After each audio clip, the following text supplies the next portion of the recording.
This is Joe narrating PowerPoint in Science in the unit on Physical Science, Lesson 6, Electricity and Magnetism. It's found on page 552 in the Kaplan book. New vocabulary, we talk about electric charges, static charges.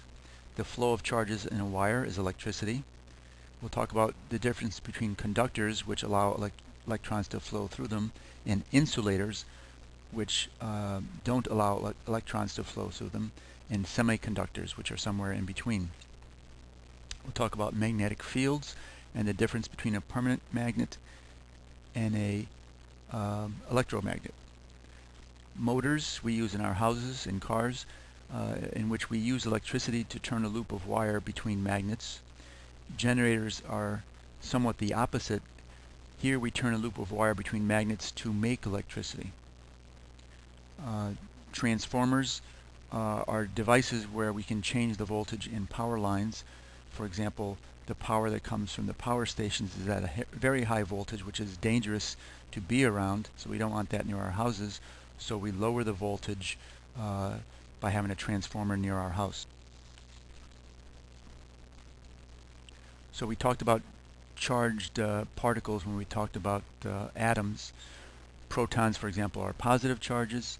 Electrons are negative charges. When we talk about electricity and static charge, usually we're talking about electrons, which have a negative charge. So for example, on the upper part of the diagram here, if an object picks up an excess of electrons, it will acquire a negative charge. If an object on the right-hand side loses electrons, it will acquire a positive charge. These two objects, a negative and a positive, will attract each other. They'll be drawn towards each other. On the bottom, two objects that have acquired a negative charge will repel each other, or two objects that have acquired a positive charge will also repel each other. So opposite charges attract, like charges repel.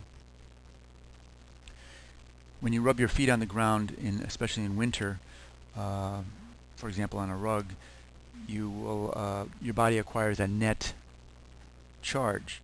This charge will be discharged, or this excess charge of electrons will be sent even through the air to a metal object when your finger gets close enough. You might feel a shock, you might see a little spark even as these electrons flow through the air and heat up the air, giving off a little bit of light. So this is the idea of static electricity, where charges can build up on an object and eventually be discharged. We're more familiar with electricity in our houses, where electrons flowing in a wire, this flow of charge is called electricity. The flow of charge is also called a current. We measure current in a unit called amperes, or A. So a certain number of amperes means that there's a certain amount of net negative charge flowing through a wire. In this diagram on bottom, you have a battery. You have the red wire connected to both ends of the battery, and this wire is wrapped around the light bulb. So in this case, the negative end of the battery releases electrons when there's a closed circuit or a complete circle. These electrons flow through the wire, flow through the filament within the light bulb. This filament gets heated, gives off heat and light, and then the electrons flow back into the positive end of the battery. So the electrons are flowing from the negative end of the battery to the positive end. Just due to a misunderstanding in the early study of science, the direction of the current is described as being opposite to the flow of electrons.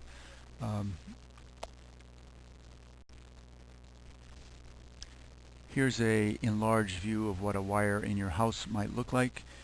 The conductor is the part of the wire that conducts electrons, permits electricity to flow through it. These are usually metals like copper or aluminum. The insulator is a material that does not allow the flow of electrons. So the insulator protects people from getting a shock should they touch a wire. The wire is covered with the insulator so that the electrons don't flow out of the wire into the person's body. Also, these wires can get very hot due to the flow of electrons, and the insulator provides protection against fires in the house as well. A semiconductor is a material that's halfway between an insulator and a conductor. It allows electricity to flow sometimes. So for example, the silicon material in your cell phones and computers has a few atoms of another element, and this material, the silicon doped with other elements, allows control of the electricity through the circuits in a computer. This is a permanent magnet. It's made of a material that has spinning electrons. These spinning electrons generate a magnetic field.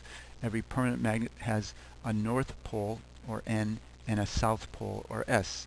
So if you put a north pole of a magnet near a north pole of another magnet, they will repel each other.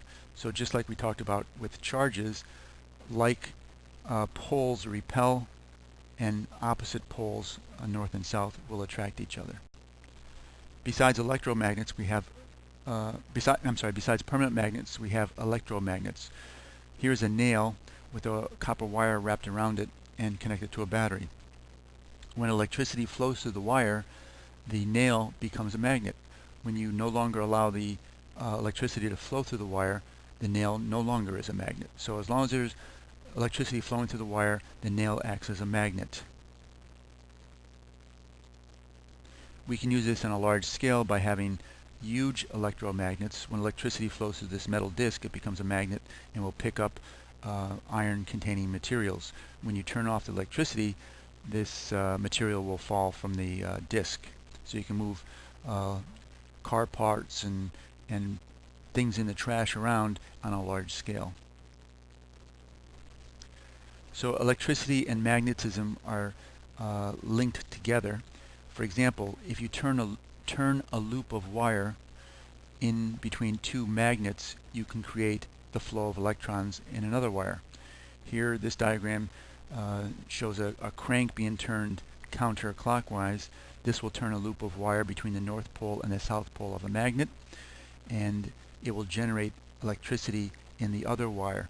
That electricity can then be sent to do work. For example, motors are the opposite of generators.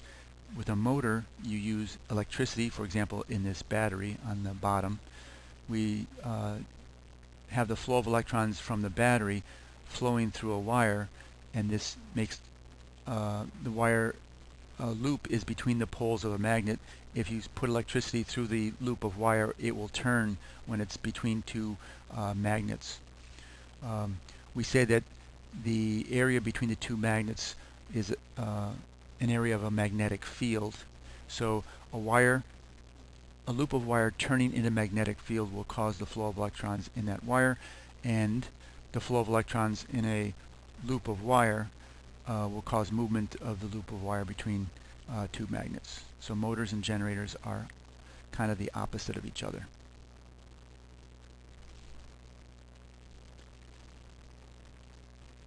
Transformers are devices that allow voltage in a wire to be changed. For example, in this transformer, it's just a big square of metal. The current is coming in on the left. It's going through many windings on the left, and on the other side of the metal rectangle you have another wire with fewer loops wrapped around the metal object.